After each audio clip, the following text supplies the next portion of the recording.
What's going on, guys? Chris with Jerno's Comics and Pop Culture. Today I'm going to do a little tutorial type of video on cleaning and pressing a book. Now, let me tell you guys, first and foremost, I'm not a professional whatsoever.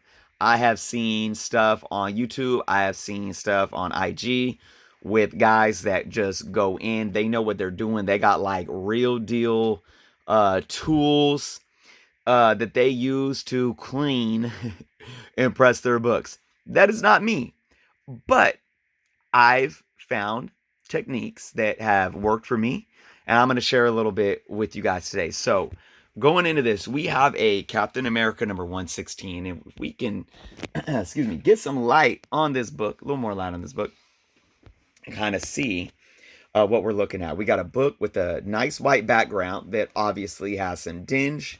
I love white background comic books, by the way. Now let's pull this up into the light because I want you to see let's see if we can get some glare on this to see where the crinkle and wrinkles are. It's kind of hard to see, isn't it? I hate when I can't get a good look in the camera. You can see there along the spine some real deep creases going in there that we're going to try to get out with the press. You can see some over here towards the right side of the book, all in there, all around here, if you guys can see that. A lot of crinkling going on over there. Let's see. So definitely a book that's going to benefit heavily from a press. Now let's try to flip this book around. Oh yeah, look at this back. This back definitely look at all that, and definitely needs some love. All up there coming off the spine. Yeah, you can see a lot more of the crinkling on the backside. But it's there on the front too. It is definitely there. You can see a lot more with the naked eye and not on camera. So, okay. So obviously we looked at this book and we could tell that it definitely needs a press. Now, one thing that I like doing with white covers, okay, is being able to, well, I do this with all covers, no matter the color. A simple dry cotton ball, okay? Now, all I do with the cotton ball, and I'm going to try doing this with one hand, is I'm going to actually set the camera right here, and I'm going to show you guys. I'm going to put my finger right here on this side of the book there and do circular motions on the book, just like this. Okay? And I do that throughout the book, throughout the whole cover of the book. So as we can see, now I got my hands free. I'm going to put a little bit of pressure, but not too much, because you don't want to rip the book or pull the page back. But you just got to know. You got to know your strength. You got to understand the feeling beneath the cotton ball on how much pressure is good enough and how much is too much. And sometimes if you could feel if there's granulation on the cover that you could put a little more pressure to in a certain spot, that you can rub a little harder and kind of get some gunk off. But look at this cotton ball already. Look at, if you guys can see that.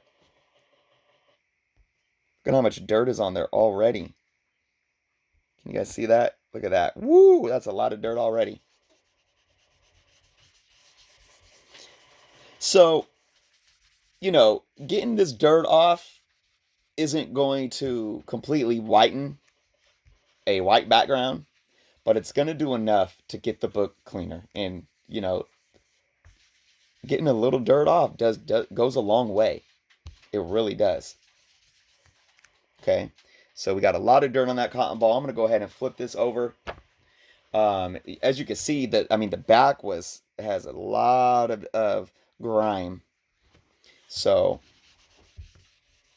I can do some straight strokes like this because I got to be very careful on the edge of the book. Now, a lot of people might like to wear gloves while doing something like this and handling books. I'm sure all of us are washing our hands a lot lately with everything going on. I made sure I washed my hands very good with antibacterial soap.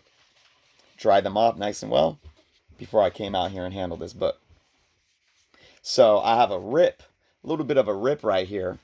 See right there? So I made sure I didn't get anywhere close to that. I'm not even going to chance it. That's going to definitely expose that rip even more. Now, what I'm going to do, and I'm going to tell you guys, please do this at your own risk. Now, I usually use a gum eraser, okay?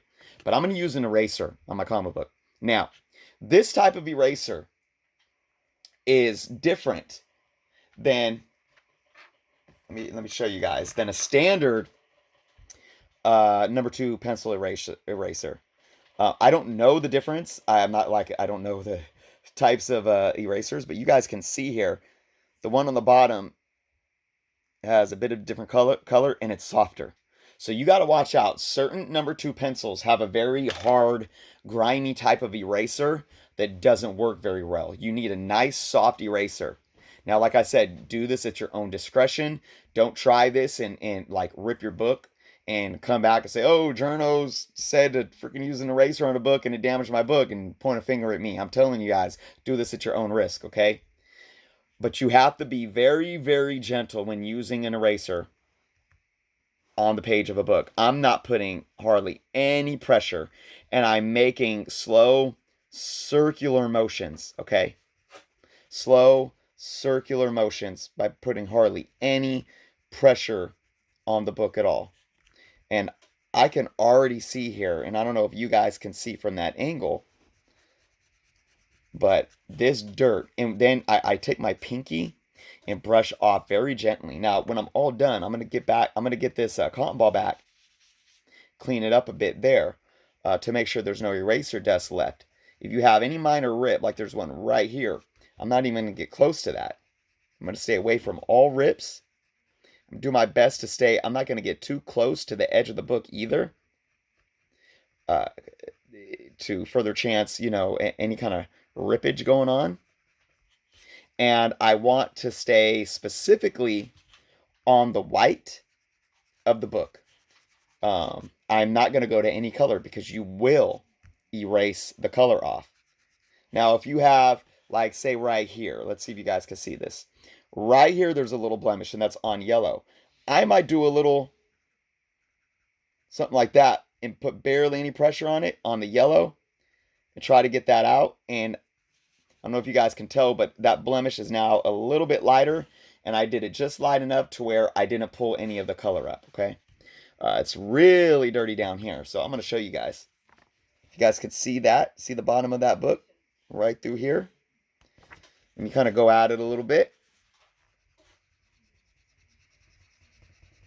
And see if you guys can notice the difference. I mean, again, looking at it with the naked eye, it is visibly different. I can tell. It's way, way wider after applying this eraser, okay? Now, I don't know if you guys can see here, but let's pull this up and show you. The white is, now obviously the book itself is stained.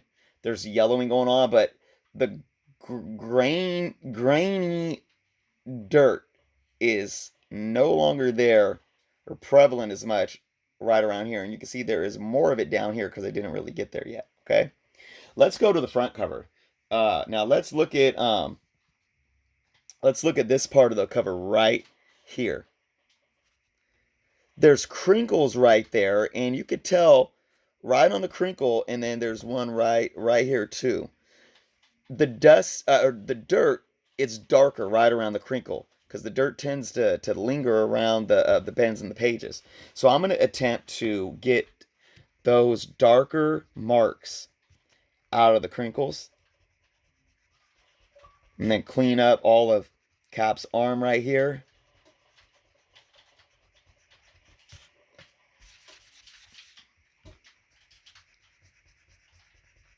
And like I said, I'm staying away from the black, staying away from the blue down here. I'm making sure I'm going in between any color. Oh, that was really dirty right around here. And I'm going to try to show you guys the difference.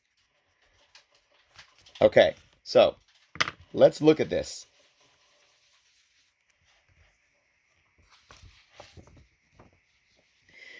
I don't know if you guys can see, but I can, and I'm hoping you can see the crinkle there. There's no dirt. I'm not seeing really any dirt around the crinkle. And there's the other one right at the top of the camera. Right up there.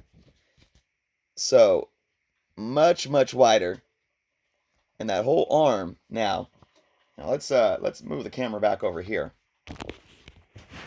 Let's get a look at this. Kind of a bird's eye view here. Move this out of the way, get some more light. Okay. And we have a much wider Captain America arm. I don't know if you guys could see the white here compared to down here. See all that dinge? This was all dingy, just like that right here. Let me go ahead and try to get right above Red Skull's head here and show you guys, see if you guys can see. And then again, trying to do this with one hand probably isn't the best. There's crinkles in there too that need to come out with the press, but look at that. I can noticeably tell the difference right there, just from that little bit of eraser action. This is pretty dingy right in here. Try to get that cleaned up. That's a little tougher. All around vision there. So there's some more, I think, a bit of a staining going on right here, but that looks a little better there. So there you go, guys. That is basically what I do. And then, like I said, you want to get back with the eraser. Now, from here, and in this video, I'm not going to show you guys the result of the press, but I am going to take my book, and we're going to walk over to my pressing station. And I'm going to show you guys how I set this up. All right, guys, I am currently at my pressing station. I got my press on. I'm going to turn on my little light over here. Now, you guys may have seen my recent video about this press breaking, so I wasn't able to fix it either because the bolt won't, the broken bolt won't come out. So it's rigged. It works barely, but it's what I have to deal with right now. But this is what I have with this press. I hope to have a new one someday soon. Hopefully a clamshell. I had this one set at 175, which is a bit high because I believe the temperature is very weak on this, okay? I have a Teflon sheet. I have my pad. And there is a steel plate at the top of this. We got the padding. And then the Teflon sheet on top, okay? What I do from here is I have, let me move the book. I have a backing board that's going to sit in the middle of my book. And I have a heavyweight piece of paper here that's going to sit behind the cover. I think this is a 50 or a 75 pound. I have a lot of this because I'm an artist. I have a lot of art paper, and that's what this is. So I think this is a little bit lighter one. I think this is 50. So what I do is I find the center of the book.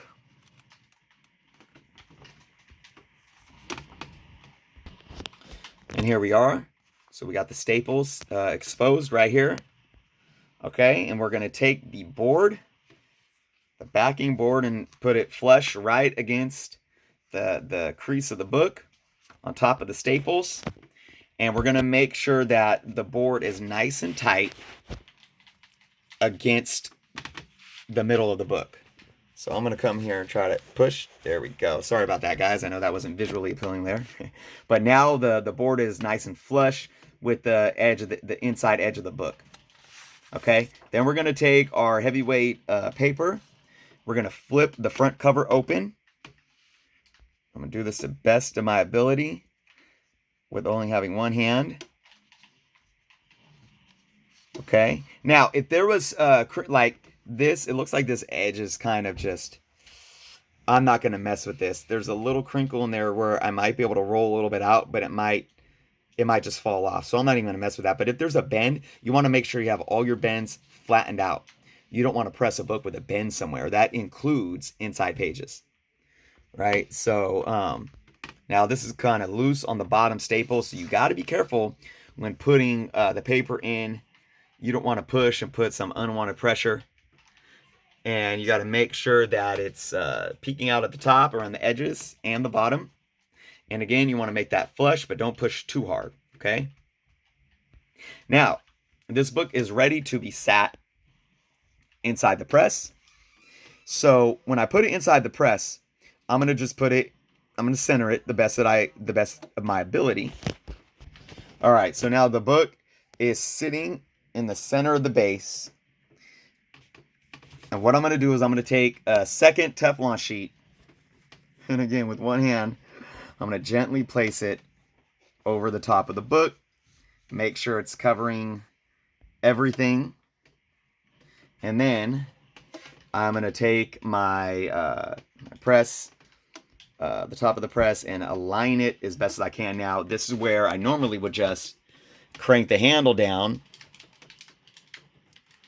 and press. But because it's broken, see, this is broken, which is the weight that you press it. I make sure that that's tight to where I want to be, and then I have to align this part up right here to make sure there's some form of pressure when I finally press all the way down. And there's a little bit of pressure, but not as much as there should be because this is so rigged and broken. So, and then because the heat is not 175, I will probably let this sit in here from, honestly, anywhere from probably 30 minutes to 45 minutes at this point. If the temperature was accurate, I would only have to put it in there for a few minutes on heat before I turn it off, and then I let it sit overnight. So what I'll do now is I'll keep this on with the heat on for about a half hour. I'll turn it off. I will let this book sit in here at a cool press overnight, and then I'll open it back up, take the book out, I'll flip it, I'll keep the backing board in the center of the book, I'll put the heavyweight paper under the back cover, and then I'll put it back in and press it with the back cover up. And then I'll keep the heat on that for 30 minutes, turn it off, cool press for another night, over another night. Or if I do it in the morning, I'll do it for the rest of the day and take that out at night tomorrow. So there it is, guys. That's my process of cleaning and pressing my books. Like I said, it's nothing crazy. It's nothing hugely professional. It is what it is. It's what I do. It works wonders for me. I hope this was helpful for all you guys. I will make a video showing what the book looks like after the press, so keep an eye out for that video in the next couple of days. All right, guys, let me know your thoughts. Leave some thoughts and replies in the comments. If you have not subscribed yet, please do so. And until next time.